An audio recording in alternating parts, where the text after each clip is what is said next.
বাংলাদেশের সংখ্যালঘুদের ওপর আক্রমণে ফের সরব শেখ হাসিনা। আর একই সঙ্গে বাংলাদেশে আওয়ামী লীগে নিষিদ্ধ করার প্রধান উপদেষ্টা মোহাম্মদ ইউনূসকে নিশানা হাসিনার।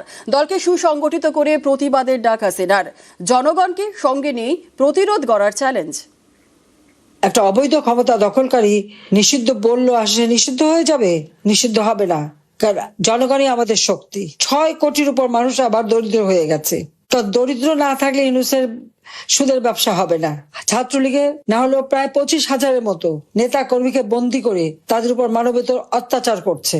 এই অবস্থা থেকে একমাত্র পরিত্রাণের উপায় হলো দলকে সুসংগঠিত করে জনগণকে সাথে নিয়ে প্রতিরোধ গড়ে তোলা।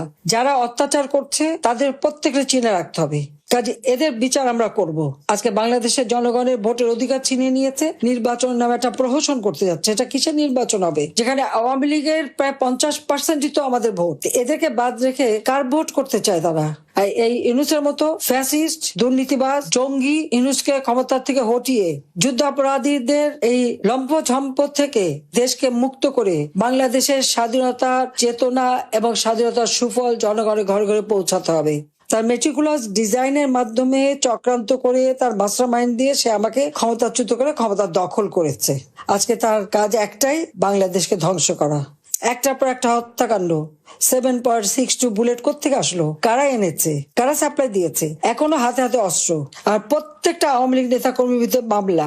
আর্থিকভাবে তাদেরকে পঙ্গু করে দিচ্ছে, মামলা দিয়ে হয়রানি করে একটা বিভীষিকাময় অবস্থা সৃষ্টি করেছে।